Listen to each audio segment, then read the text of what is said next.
Hello everyone, welcome to my channel. आज हम chapter 3 transducers में व्हाट इज टेम्परेचर ट्रांसड्यूसर ये देखने वाले हैं।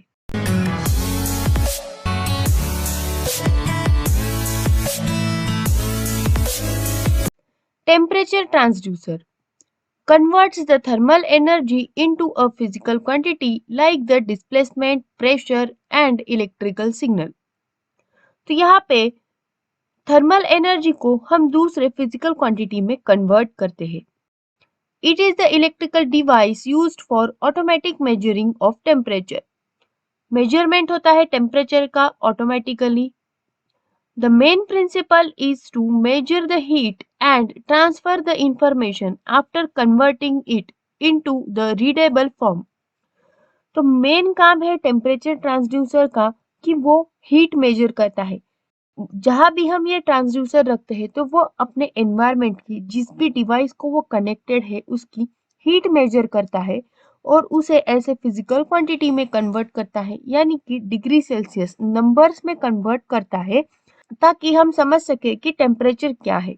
जब भी आप टेम्परेचर देखते हो लिखते हो तो आप 10 डिग्री सेल्सियस 20 डिग्री सेल्सियस इस तरह से लिखते हो। तो ये 10 20 कहाँ से आता है?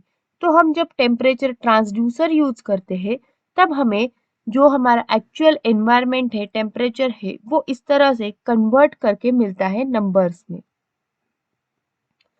Characteristics of temperature transducers are: the input is always a thermal quantity, mostly converts the thermal quantity into an alternating quantity. It is used for measuring the temperature and heat flow of the devices। तो इसका main काम temperature measure करना और heat flow measure करना होता है। अब यहाँ पे सेंसिंग एलिमेंट यूज करते हैं। तो सेंसिंग एलिमेंट क्या है?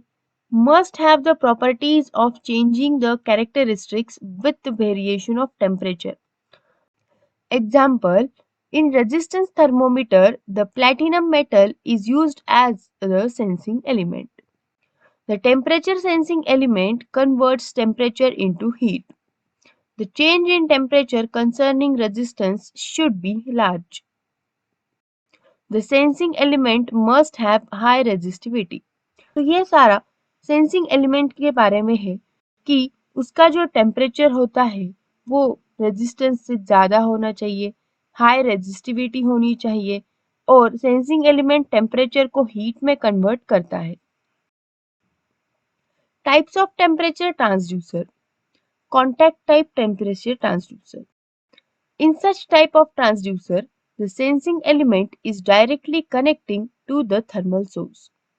तो यहाँ पे जो भी हमारा सेंसिंग एलिमेंट है वो डायरेक्टली थर्मल सोर्स को कनेक्टेड होता है, यानी कि इस ट्रांसड्यूसर में डायरेक्ट कनेक्शंस होता है and the heat is transferred by the phenomena of conduction.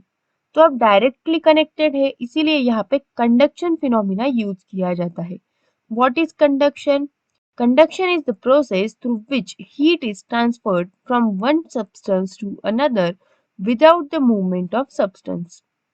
ये आपको सभी को पता ही होगा। दूसरा टाइप है non contact type. The sensing element is directly not contacting the thermal source.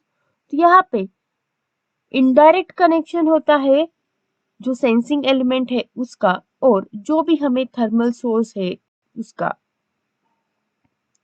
They use convection phenomena for transfer of heat. तो यहाँ पे कन्वेक्शन यूज किया जा रहा है।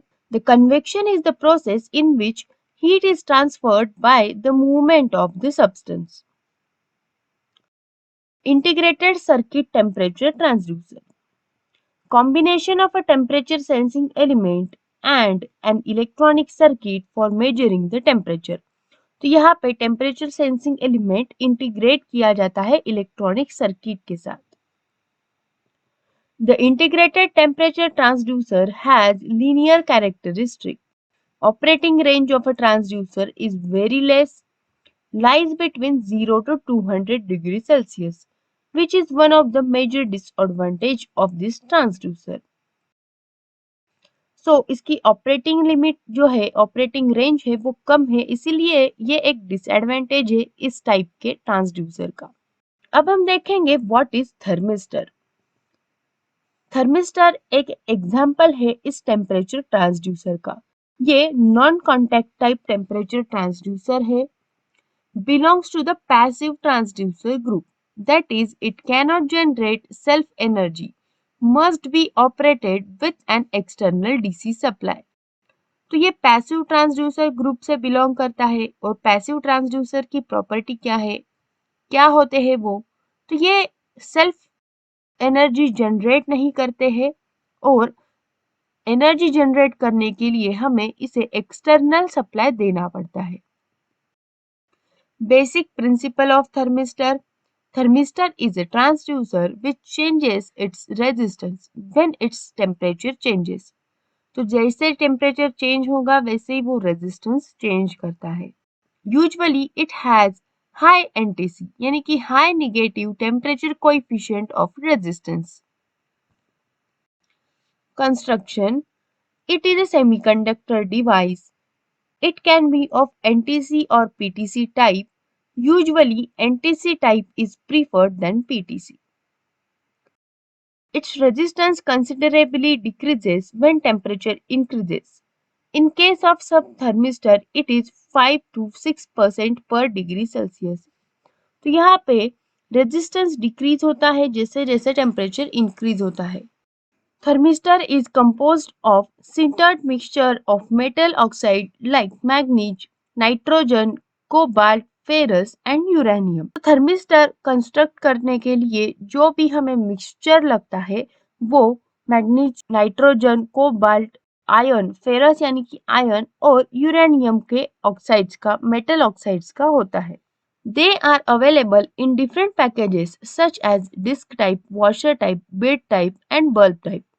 तो यहाँ पे डिफरेंट टाइप्स के थर्मिस्टर्स होते हैं, disc, washer, bead, bulb etcetera. Bead type thermistor is more popular. It has very small diameter about 0.15 mm with glass coated. Disc and washers are prepared by pressing thermistor material into flat shape with diameter of about 2.5 mm to 25 mm. They are very sensitive and widely used in industry for temperature measurements and in temperature control system. Thermistors बहुत ही sensitive होते हैं और sensitive इसलिए होते हैं कि थोड़ा भी टेम्परेचर चेंज है वो हमें तुरंत पता चलना चाहिए। तो इनका मेन काम यही है कि हमें टेम्परेचर मेजर करना है और ये टेम्परेचर कंट्रोल सिस्टम्स में यूज किए जाते हैं। टिपिकल रेंज है इनकी 0.5 ओहम टू 100 ओहम और टेम्परेचर रेंज है 100 degree Celsius to 300 degree Celsius. ये कुछ फिगर्स है जिसमें फर्स्ट फिगर में डिस्क टाइप है, सेकंड में बीड टाइप है, फिर वॉशर और बल्ब टाइप, ये 4 टाइप के थर्मिस्टर है। और ये ग्राफ है for thermistor temperature versus resistance का। Applications of thermistor. Thermometer application in medical instruments. जो थर्मोमीटर होता है आप सभी को पता होगा, तो वो थर्मिस्टर का एक एप्लीकेशन है। Temperature controlled soldering iron, flow meter और gas detector, furnace control in different temperature regulators, medical heating pad etcetera. तो ये सारे थर्मिस्टर्स के एग्जाम्पल है। थर्मिस्टर का मेन काम यही है कि वो टेम्परेचर डिटेक्ट करता है, सेंस करता है। तो उस टाइप के सारे एप्लीकेशंस में थर्मिस्टर यूज होता है। अब ये एक डायग्राम देखो, यहाँ पे इस डायग्राम में थर्मोमीटर दिखाया है। थर्मोमीटर का कंस्ट्रक्शन है यूजिंग थर्मिस्टर। ये जो T है यहाँ पे रेजिस्टेंस R1 के यहाँ पे, ये है thermistor.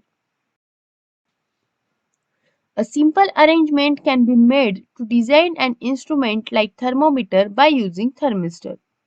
A thermistor can be connected in Wheatstone's bridge circuit. तो ये आपको बताई है कौन सा ब्रिज है, Wheatstone's ब्रिज है। यहाँ पे थर्मिस्टर हमने लगाया है। A galvanometer और micrometer can be placed across the bridge. यहाँ पे बीच में हमने यहाँ पे गैल्वेनोमीटर लगाया है।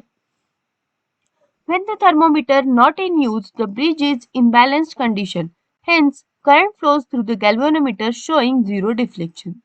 तो जब थर्मोमीटर यूज में नहीं होता है तब ब्रिज बैलेंस्ड कंडीशन में होता है और गैल्वेनोमीटर में कोई डिफ्लेक्शन नहीं दिखता है. Patient's body temperature can be measured by simply putting thermistor on patient's body so that bridge becomes unbalanced.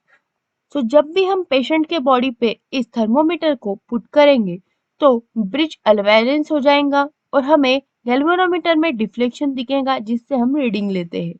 The unbalanced bridge will produce current through the galvanometer. The deflection produced by galvanometer is calibrated in terms of degree Celsius. तो galvanometer से हमें degree Celsius में temperature मिलता है. इस तरह से ये टेम्परेचर ट्रांसड्यूसर्स वर्क करते हैं और ये थर्मिस्टर है जो कि डिटेल्ड वर्किंग भी मैंने बताई है थर्मिस्टर की. तो आपको पेपर में क्वेश्चन आ सकता है व्हाट इज टेम्परेचर ट्रांसड्यूसर. तो आप उस क्वेश्चन के आंसर में इस तरह से पूरा टेम्परेचर ट्रांसड्यूसर के बारे में लिख सकते हो और आपको एक एप्लीकेशन एक्सप्लेन करना होता है तो वहां पे थर्मिस्टर को आप एक्सप्लेन कर सकते हो. और अगर सिर्फ what is thermistor explain thermistor आया तो तब भी आप इस तरह से थर्मिस्टर के बारे में पूरा बता सकते हो. अगर आपको इसमें कुछ डाउट्स या क्वेरीज है तो आप कमेंट सेक्शन में जरूर पूछें. इस वीडियो को लाइक करें, शेयर करें और चैनल को सब्सक्राइब भी जरूर करें. Thank you.